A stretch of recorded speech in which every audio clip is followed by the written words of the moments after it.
next hour, grab a drink, a joint, or whatever your fancy, and come along for the ride and join us on our journey while we share and discuss what is important in the world of music, literature, film, social events, and community. Therefore, we exist to give you a platform you never had. Flip that dial, pull up a chair, and tune in to Mystic 7 program, Souls of Solidarity. All right.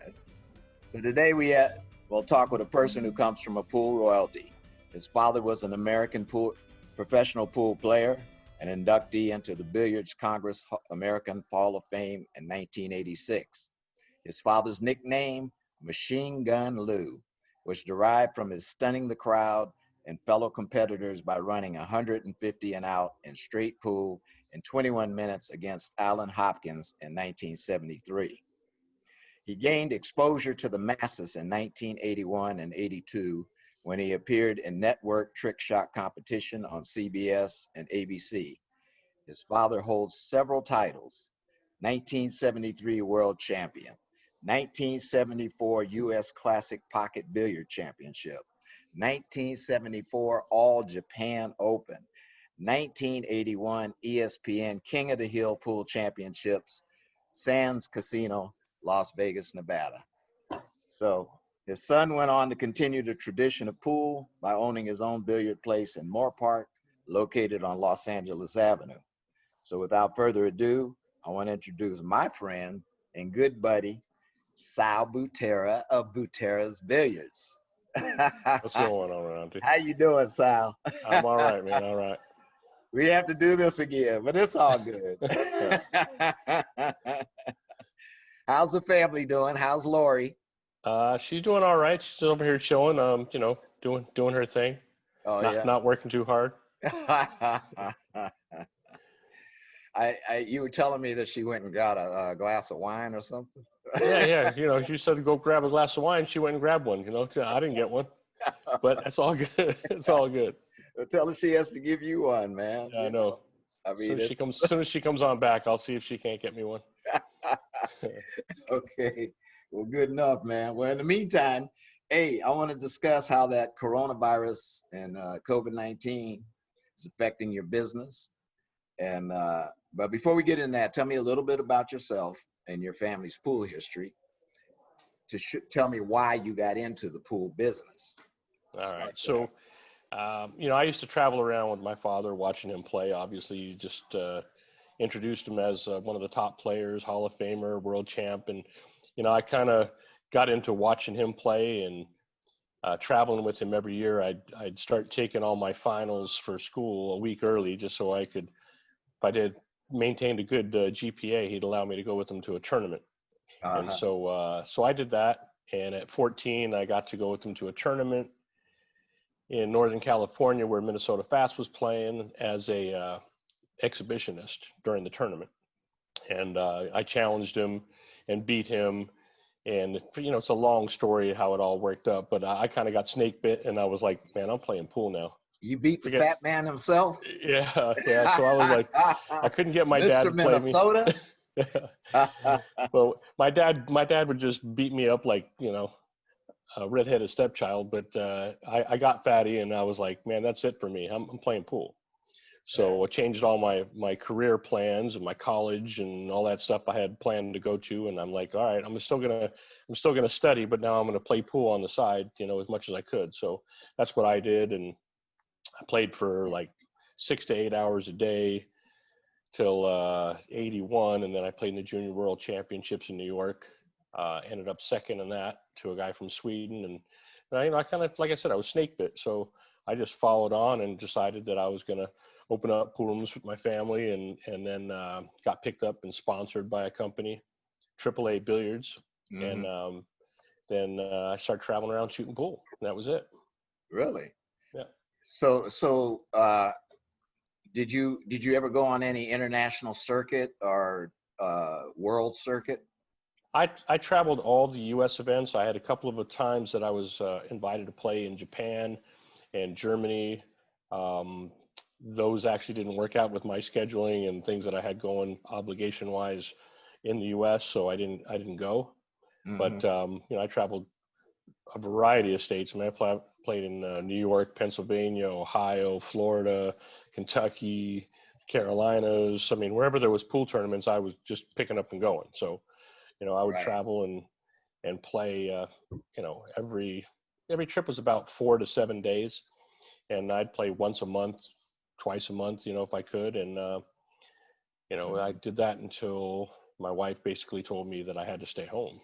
I had a kid, and she's like, yeah, you got to stay home, man. You're The traveling Lord too put a much. damper on your dreams. Yeah, she squashed me.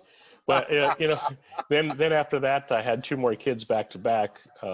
Staying in town led to that, so I had to get a real job and just get busy doing behind the scenes stuff. We talked about previously doing a lot of TV and commercials and movies and teaching celebrities how to play pool, and then running in retail stores and pool rooms, and just everything I've done has been around billiards. So get to do Yeah. what I love. Oh, well, that's good. Yeah. Would do you do local and regional tournaments still, don't you though? Occasionally I get out. The last time I hadn't played in 9 months, and I tried to get out, and um, I did okay by general population standard. By my own standards, it was a train wreck. It was like riding a bike, but your foot slipped off the pedal and you and you went down. So for me, it wasn't that good. But I have plans of getting back and hitting some more pool balls. Hopefully, I'm gonna get back to hitting some balls and try and sneak out to a tournament here or there. And I'm still teaching and still doing things that, like I say, everything I'm doing is around pool. So Right, that's a right. good part of it.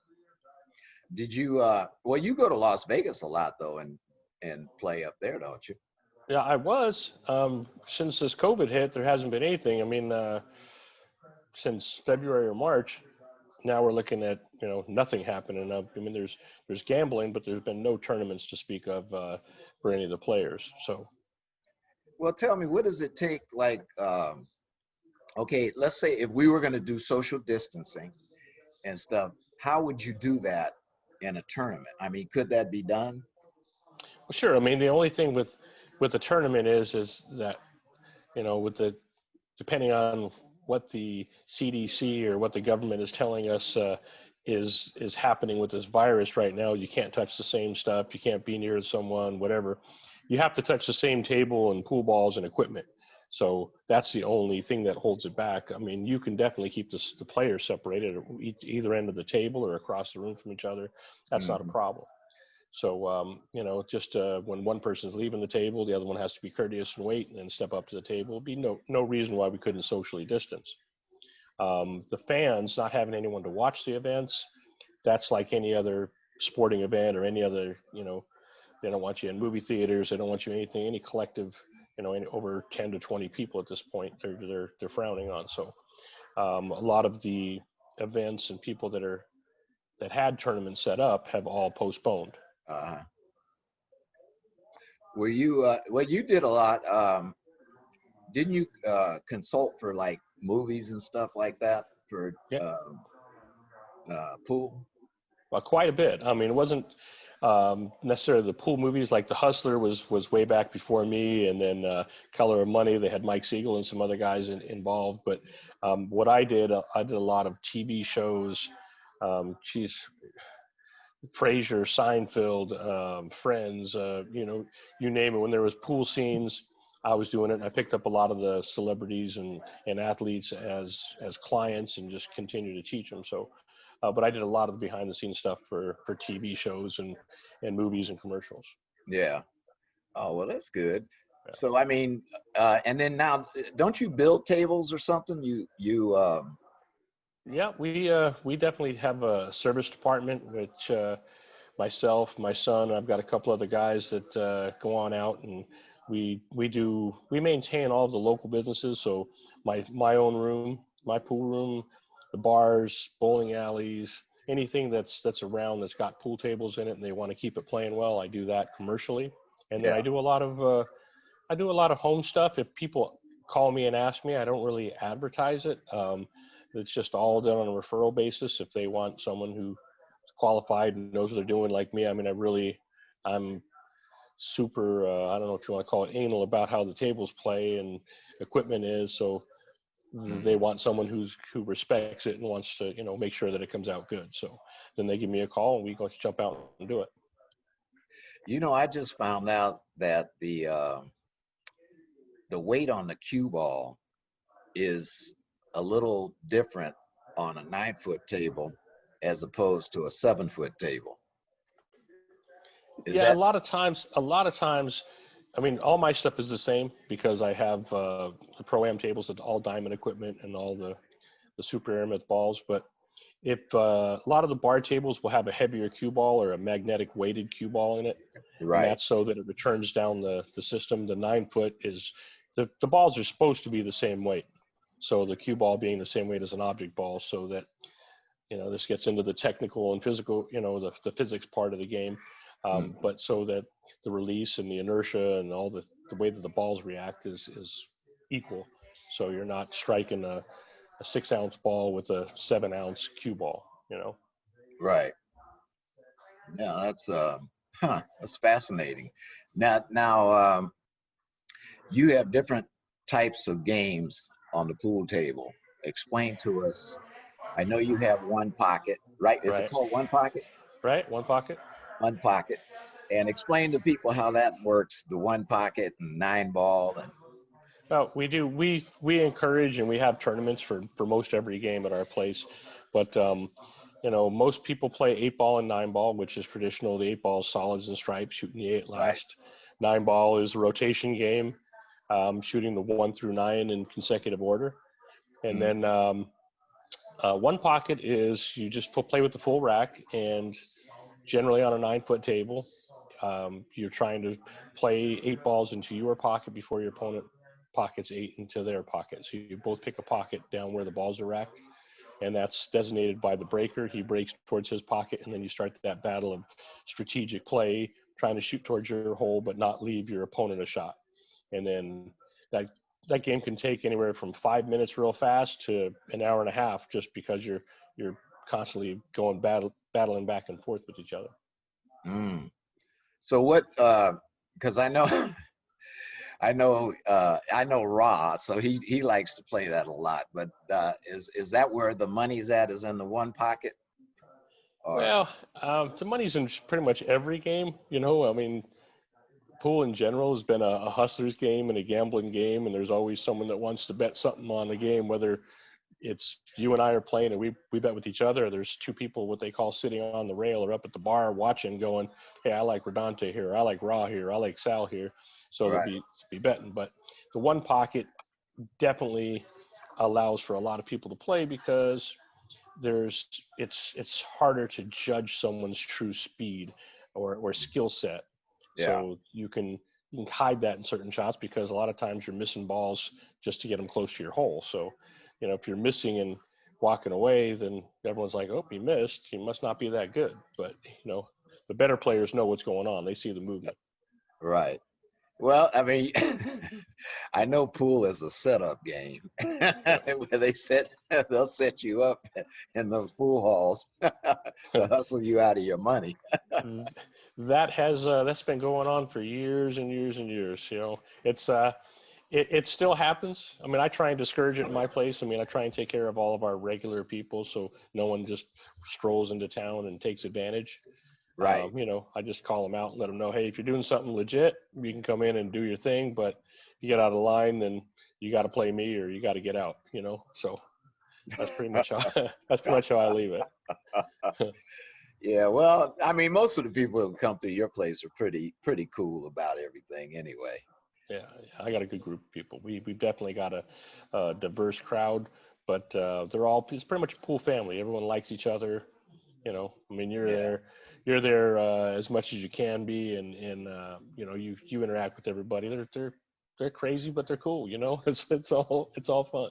Yeah, no, it's my watering hole. I hope we can get that hole back open soon, man. I know. Well, tell me this: what with this coronavirus on, I mean, they've been like sending you around to here in circles, and and you've had to wait for Ventura County, I guess, and the state to try to open your place back up and stuff. What effect is that having on you? Well, other than not being able to make a living that we worked so hard to build, other than that, it's cool. No, it's terrible. They've really got our hands tied, and we're trying to do things to stay above water. We got a lot of support and love from all of our regular pool family checking in on us, and Mm-hmm. we're looking forward to getting back. It's going to take a while to build the business back up, and we're not going to have to start over, but we got to get everyone back in the groove of coming out and doing that thing that they did for 3 or 4 days a week, and feeling comfortable about coming out. Yeah. So many reports about how bad things are, and then the next minute it's not that bad. And then we got to open for 2 weeks, which was a blessing and a curse in disguise, because we opened up and it was like, oh, so great to be back. Everyone came, a lot of people came back, and it wasn't, we're only allowed to be at 25 to 50% capacity, but we had a lot of people coming in, um, telling us they were looking forward to coming back. But once they shut us back down, then we lose all of our inventory again, and then it kind of puts everybody at bay again. So we got to get them back feeling, like I said, feeling good about coming out. And Well, yeah. It's like it's same with the gyms. I mean, they closed my gym up, and then they opened it back up for temporarily. And I was all excited, and then your club had opened back up, and I said, "Well, we're getting back into some regularity here." And right. then all of a sudden, bam, it gets shut down again. Yeah. And, Yeah, it's hard to follow, or it's hard pill to swallow, really, because you're trying to be as good as possible, and we're trying to follow everything. We posted up signs, we went to extra cleaning, we did everything we could to maintain and do what they want us to do to be in business. But there's just politics and the election and everything that's going on. It's hard to really know what to believe and what not to believe, and what's for real and what's not. I mean, yeah. we're taking it seriously. We're, my whole family, basically, we all distance ourselves, and we go into stores and do whatever. We're masked up, and we're trying to do our part, but we just want some regularity back, man. We want to be open. We want to have some fun. Looking forward to football in a couple weeks. I mean, uh, that's Sal, everyone. we got to We get open up early for that. it. We got to get it open for football, man. I'm telling you. Oh my God. Well, I You tell you what, that if I'm not open, I can have a private thing for up to 10 people. You're one of my 10 there. Don't worry about it, man. We get all the TVs up and running, and we'll have some beverages. Maybe I'll even still cater some food in there, some I mean, breakfast stuff. I gotta get my gambling bug back. I mean, I had a good mojo going because the last bets I had were the Super Bowl, and I won big that day.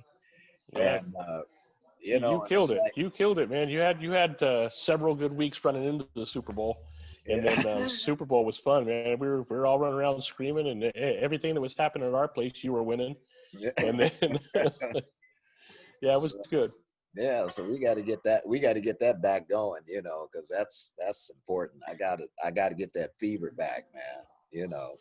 Yeah. So, well, what is the state saying to you? Are they saying, have they given you any notifications, any information?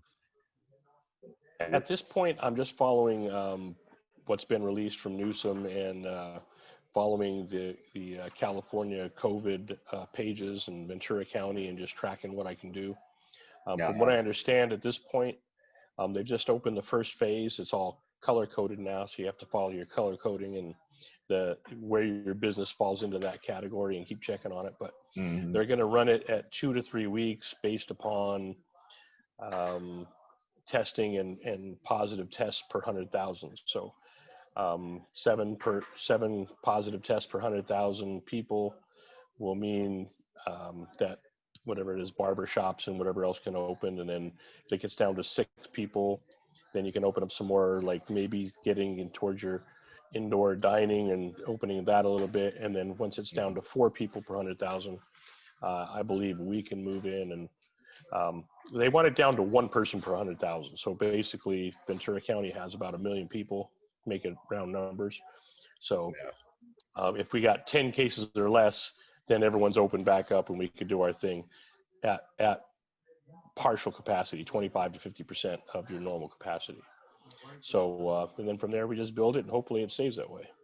But that affects you though, dollar wise. It has to. I mean, if you're not at full capacity, you're not selling beers. You're not selling a lot of right. I mean, we can't even run our leagues at not being at full capacity because we have anywhere from 60 to 80 people coming in, on a nightly basis to come and shoot pool.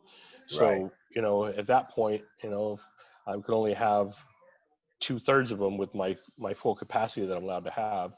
And a lot of them, like I said, are not going to come back until this is blown over. It's affecting the girls that work with me. It's affecting, all of our clients. It's hard. They're telling you basically you can make 30% of your money, but you still got to pay your whole rent and you still got to pay all your regular bills and you still, so it's almost like I don't want to open until we can open, But, people don't understand that if you're not at full capacity, you still got to pay your rent and all your bills. Right. I mean, we had frozen foods and product and beer product that we had taken deliveries on, and we had to throw out a lot of that stuff and reload. When they told us we were back open, we reloaded and bought all new stuff again and ordered some more beer, and we were going good for 2 weeks and then shut it down. So now I can do the same thing again. It's kind of like I'm actually headed in tomorrow to throw out a bunch of stuff. It's like, wow, tossing money out into the dump. That's crazy. That's crazy to have to do that and stuff. That's just like, I don't know. It feels like they're leading you on by a string, and they're saying, "Okay, here's a carrot here. Oh, let me pull this carrot away." Right. That is pretty much it. It's like every day we're waiting. Part of me wants to just say, you know what, I'm opening up and just come and drag me away because I built this. It took me so long to do it, but it's not the right thing to do. It's going to be hard to get people in, so I just got to play the game the way that they're doing. Well, if they try to come and pull you away, man, we'll put up a fight. We'll start a whole riot there. No, you're not taking Sal. Sal's our boy. He's not going anywhere. Yeah, you got to play the cards you're dealt, and right now it's just I'm in with everybody else. Everyone at the table feels like they got a bad hand, so just got to wait and shuffle them and deal them again and just see what happens. Yeah. When we're allowed to open and we can get going back, it's going to be a lot of work and dig our heels back in and grind it out. Yeah, well, I mean, it's you got to hang in there, man. But it's affected. It affected me. I mean, I lost a lot of money because of the coronavirus. It's not a happy time. Right. I'm not smiling all the time. Right. That's the whole thing. I mean, you're smiling as much as anybody I know. I mean, and I try and be that way. I try and be upbeat, trying to be positive about what's going on. People around me. So, you can be negative. You can be, there's a lot of that going around right now. Everyone's negative on everything, but, just keep on doing your thing and having fun and trying to, live your life until it all comes back. I mean, there's very few people that are doing well with this virus happen. I mean, plexiglass guys are doing pretty good right now. They're out buying Lambos and whatever else because they're selling plexiglass everywhere. Oh yeah, hey, every store you go into, man, there's a glass in front of you. Right. So them and unfortunately, it's not really the small guys that are doing that well. I mean, certain industries are, and there's a lot of people that are able to maintain working and doing thing. But other than Amazon, their stock and that guy just keeps on making money hand over fist. Everyone just keeps on going. Yeah. So for him, it's a good deal. It almost makes you think like, hey, I wonder if this was a a planned thing from all the big guys, you know? Put the You know, squeeze down. it's possible. Yeah. I know one thing about Amazon though. They've been delaying on my packages recently. I've had to call and yell at them a few times. I mean, Yeah. this is ridiculous. But it is what it is. Well, tell me this. Tell me what kind of money can be made playing pool? Like a professional pool player. What kind of money does he generate? Well, that's a great question. And the biggest reason that I got into picking up a sponsor and coming back and working in the billiard industry on the retail end was because, my father told me, you're not going to make enough money just shooting pool. There's a handful of guys. Let's say there's 400 guys that play pool at a real high level. There may Right. be 5 to 10 of those guys are making a decent living, And Mm-hmm. so when you look at it and you say, you can't even make 6 figures playing pool unless you got a great sponsor and you're traveling around, all your stuff is paid for, and you're winning events. It's not worth it. Guys go to a tournament, there's a 128-man field, and the top 3 basically leave making money, and 125 of them are, scratching around trying to hustle each other and looking for other ways to get out and make that money back. So, unfortunately, the pool industry really doesn't have a big, there's some things happening. Ron and I have been doing some stuff together, doing some streamed events and some live events, and that's been good. It's exciting, and the guys Right. are playing for their own cash. So some of those guys are playing challenge matches for $5, $10, $20, $50,000. That's okay. Mm-hmm. But for the average guy looking to make a living playing pool, you can go into every state and there's 10 guys that you've never heard of that are just at the pro level. Yeah. So, unfortunately, it's not really a lucrative means of making a living just shooting pool. Yeah. Well, what about like the Black Widow? I mean, she probably does pretty well, I imagine. Well, she does great. First of all, women in general have understood the dynamic behind it being a performance, and you're out there and you're selling things to the crowd. Mm-hmm. Sex sells. Girls look better than guys. Yeah. I mean, it's just the way it is. And Jeanette, she's a good friend. She's a wonderful person. She's good to look at, easy on the eyes, and she gets it, man. She's just been very good, in front of the camera, and she's smart, she's witty, she's done some things, with different late night TV guys, and Mm-hmm. it's been real good for the game. She's one of the what I would call ambassadors of the game. That's what I've always tried to be, regardless of being behind the camera or in front of the camera, or in a pool room, whatever. Right. I always try and be good to the people around me because, we represent the game, and you have to. And you see how it impacts everything. I don't care right now with the controversy for the NBA and whatever else is going on. It just you can see what happens. So you got to be good to the people around you and the sport. Right. That just Right. helps it be good. Yeah. Now, who are some of the top pool players, men and women? I mean, who is up there in the money, so to speak? Right now, there's really nothing happening. In the U.S., you've got Shane Van Boning, a couple of the young guys. You've got Billy Thorpe and Sky Woodward, and a couple of other guys that are just strong players. Mosconi Cup coming back into play in a couple months. It's where the U.S. competes versus Europe, Mm-hmm. and Europe's got a strong contention. All the countries over there. It doesn't matter where you go. When we talked about this last time we spoke, the Philippines has probably got the best players consistently Right. in the world. They've just one champion comes out, another champion comes out, another champion comes out.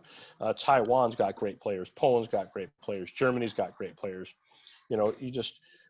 All these other countries, they just play well. They've got a good support network for the players. Then that's one of the things the U.S. is really weak on and needs to focus on. And some things that, like I said, Ron and I have been doing. We're going to try and get some more things happening for the junior and the young players, because we need to develop the up and coming players. We don't really have a lot going right now. You would think that the U.S. would put a lot more money into it, because they have the money. I mean, I'm surprised that a lot of the top pool players come out of the Philippines and Taiwan and all that, because they're not rich countries. I mean, they No, don't have. those guys are playing pool though, RaDante. I'm telling you, that's like I get a lot of feeds off the internet from different guys that are streaming constantly, like, and they're playing, dirt floor, chickens and dogs running around. The weather's horrible, the equipment's okay, and they're just in there playing 12, 14 hours a day. Wow. That's like, in the Philippines, pool is their national pastime. It's their sport. Right. That is it. And the other countries, they've got, I remember when I was first playing and dealing with selling a lot of stuff over into Germany, they were grabbing stuff as, that was our big product, and we're kind of like phasing it out, and they're buying it up, Right. So it was our old flavor, and they wanted it, but then they just got to it, studied it, and they're more regimented. I mean, you look at the Asian players, you look at the German players, their fundamentals, the things that they do and teach and study, so much more disciplined. And again, they got a great support network and people backing them, companies backing them. Yeah. That makes sense. Although if they have the sponsors and stuff, it's hard. Right. That's the key to anything, is if you get the sponsorship, is to be able to, you don't have to worry so much about the money with the sponsorship there, because you can practice, Right.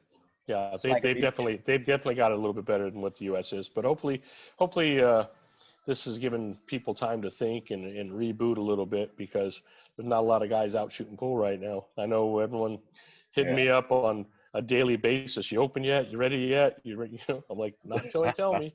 And that's happening around the country. So a lot of the players, and part of the reason that the tournaments aren't happening right now is because the international players can't get in. There's that lockdown where it's keeping the travel ban to where you can't come in. So there's guys right now that want to play even challenge matches, $10, $20, $50,000 match. Like, I'm in. I just can't get there. Wow. So, yeah. Huh. So, yeah. Well, I mean, so your leagues can't open up until you open back up, correct?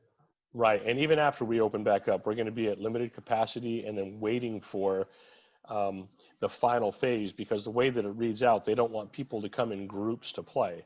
So a lot of places, like we host, and we can accommodate 150 people, but a lot of the bars that these guys play in, this travel teams, they've only got 50-person capacity. So when you get a league team, that's 8 person on each team, you got 16 people right there to come into, it limits what the bar can do. So we got to get it to where they say you can have organized events, and it's not going to be quite to the end like you're talking about, like a concert or a movie or a big sporting event. But we got to get to that third phase or 3.5, just as they're getting to where they're going to open up everything. Then I think we'll be back in business.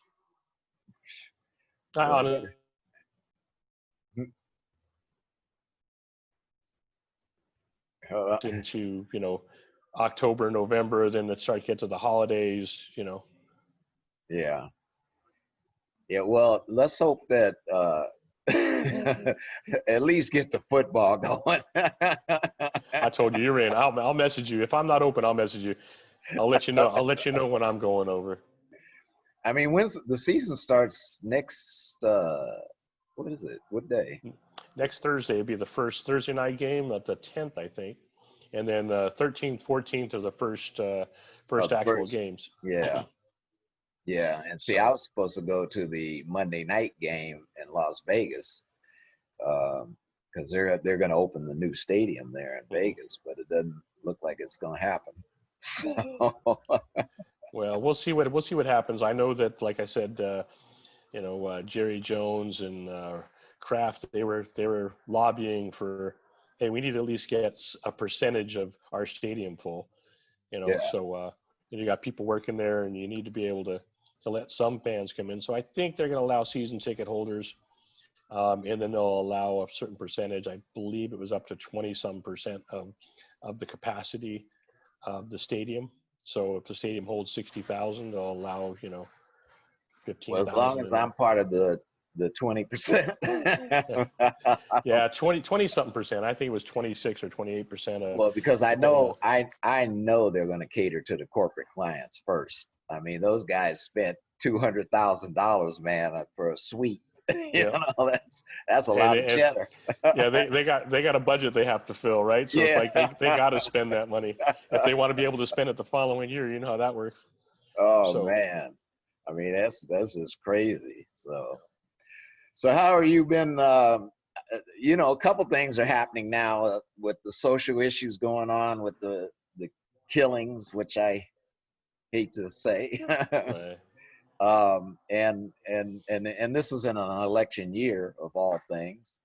So how have you been dealing with that?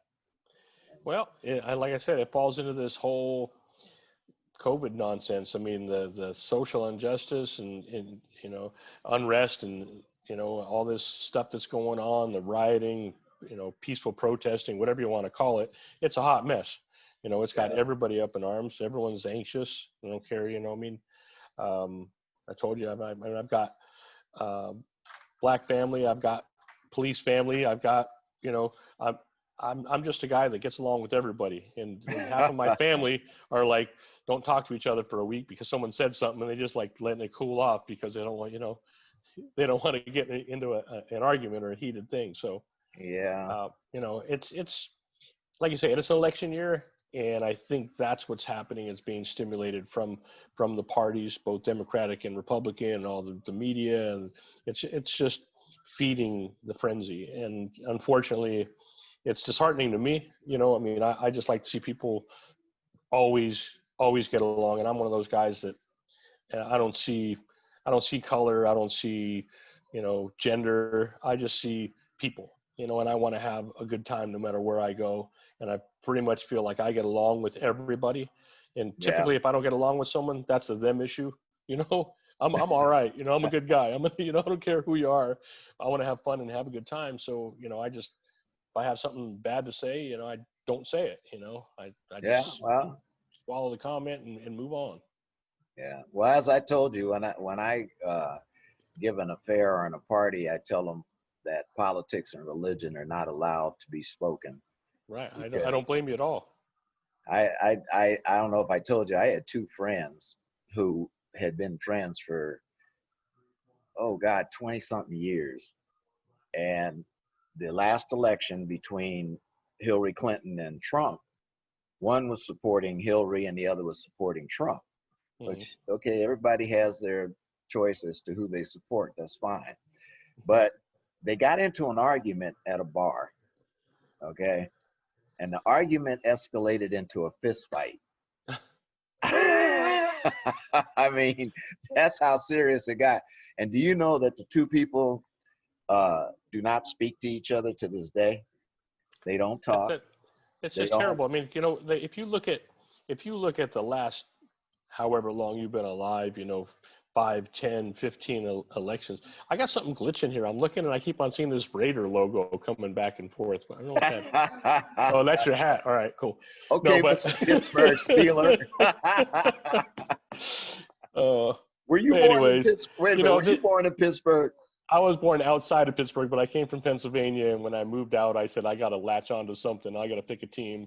And, it was Steelers over the Eagles. It's treated me well. I came out in the 70s, and the Steelers have had a good run. Most people don't like them because they were the team to beat. For a lot of years. I know the Immaculate Reception still gets you a little going, but the Pittsburgh Steelers and the Raiders had a rivalry. A long time. Oh my God, that was good football. That was always still smash football when they play. It's like put on your man pants because no boys are allowed. Right. Yeah. Well, Well, the point I was trying to get to though with the whole election stuff and the being election year and people not talking and people being upset is how much, regardless if your party wins or you're a person that you're really, really rooting for, how much has it really impacted your life? How much has it changed your livelihood and you're able, you're being able to make a living and do what you do. 90% of the people it doesn't affect in that capacity. I mean, there are people, but like I said, you got to, you bob and weave, man. You got to know where, you got to be able to handle what's thrown at you. And I mean, regardless of who gets voted into office, as long as it's not corrupt, everyone just got to move on, just move on, politics are like that. No, I mean, yeah, look, people are going to have their opinions about things and you have to respect their opinion. I mean, you have your opinion about things. I have my opinion about things. And it's ridiculous for us to allow, just because we differ on certain things doesn't mean we differ on everything. Right. And that's what you have to do. When you weigh a friendship, it's like, okay, if there's 10 things that you guys get along with and that one thing is the only thing you don't get, does that mean that you stop your friendship? No, that's one of those things that you just respect the other person and you just don't bring it up when you're around them, I mean, it's just it's just common sense stuff. You want to keep on stuffing it in someone's face. Like you said, they went to blows. That's what's going to happen. You keep on putting it in someone's face, someone's going to get hit. Yeah. So, you just try to avoid that. And like I say, just be a good person, move on. And, if all these people that were throwing all of this negativity and doing whatever, just did one nice thing on a daily basis, lend a helping hand, listen to what the parents, the way we grew up years and years ago, have anything nice to say, don't say it, if don't be bad to other people. Look at you and I. You're a Pittsburgh Steeler fan. I'm a Raider fan. And we still get along. Yeah, that's true. Hey, to this day, my best friend, God rest his soul, was a Raider fan, and every time the Raiders would beat the Steelers, he wouldn't let me the whole year. I mean, he would just keep on coming at me. I loved him, I mean, it's just like, again, that's just another thing. It's sports. Whether my team wins or loses, how much is that impacting my life? Yeah. Unless I'm just gambling out of my mind, spending more money than I got and freaking out every week because, there goes $5,000, then it's a different story. But well, I do have to tell you a story. I don't know if I told you this story before. I had bet Pittsburgh had gotten to the Super Bowl, and I think were playing Seattle.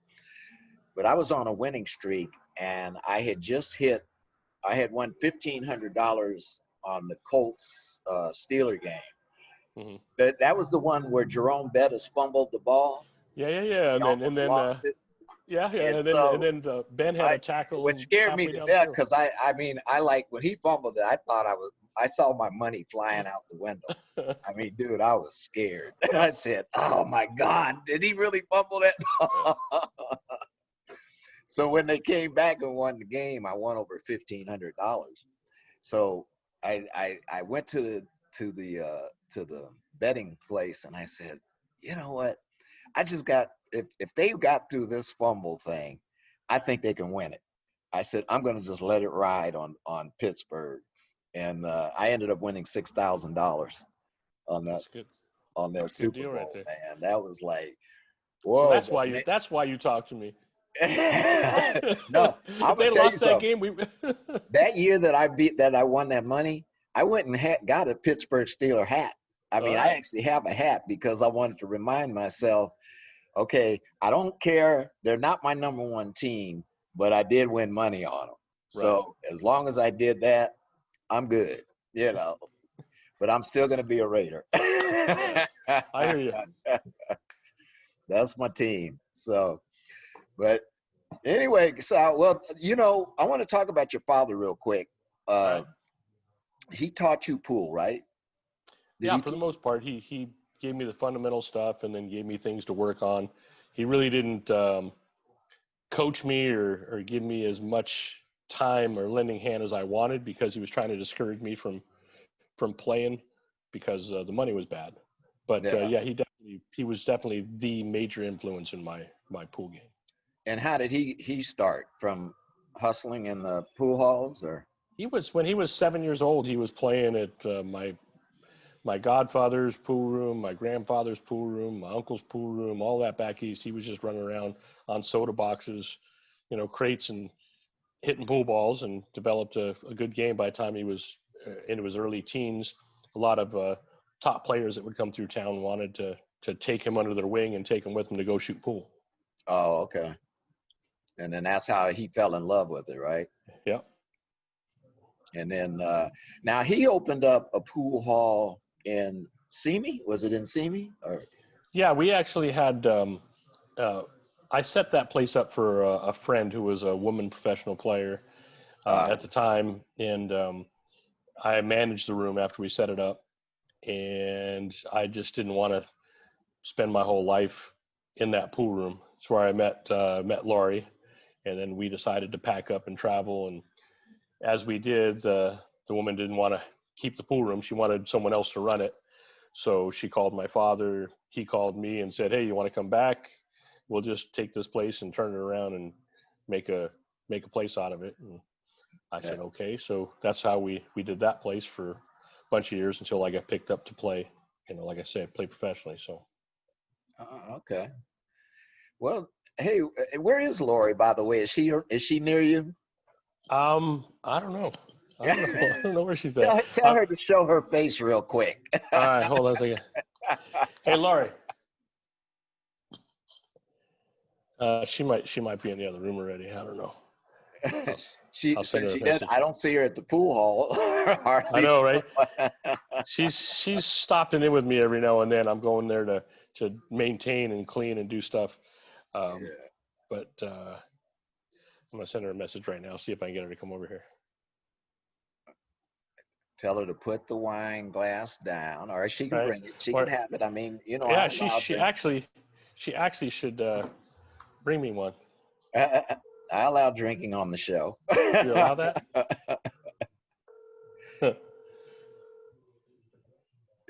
Did you call her? I'm calling her right now. You there? Tell her I said to come and make an appearance.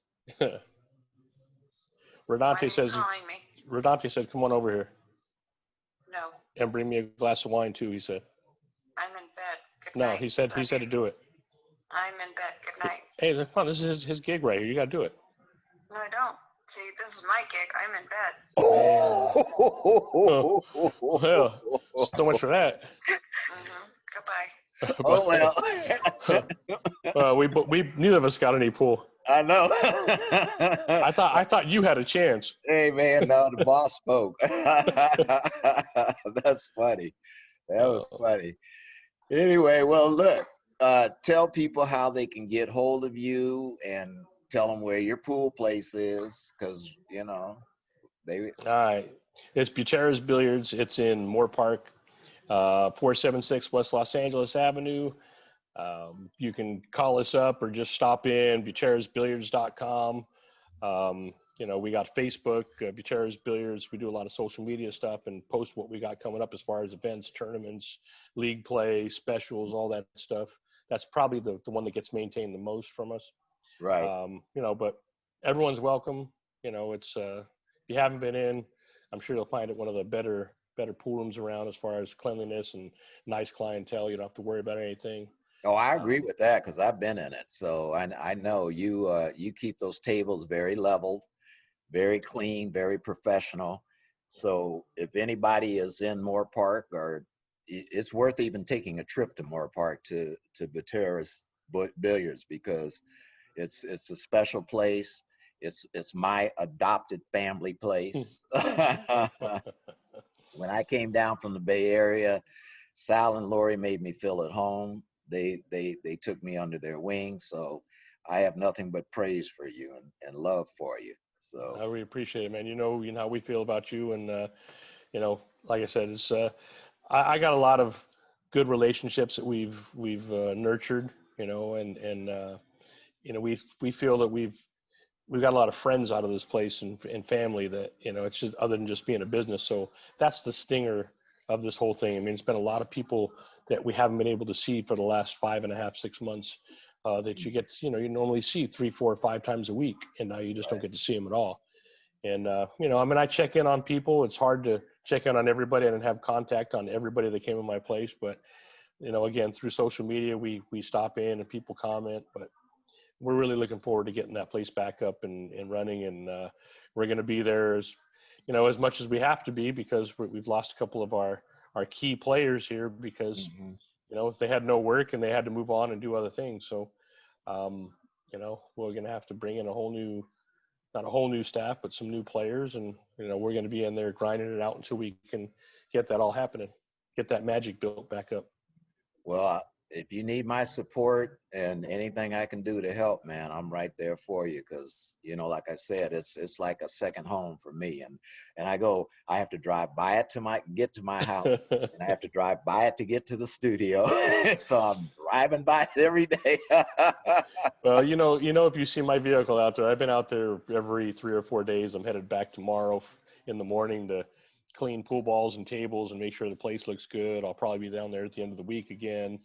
You know, I'm just trying to make sure that I don't have anything go wrong while I'm not there, you know, right. Freezers, machines, things like that. Just make sure everything's looking good. So I stop in, you know, look around and miss the place. It's empty, you know, but, you know, like I said, we'll get it back running.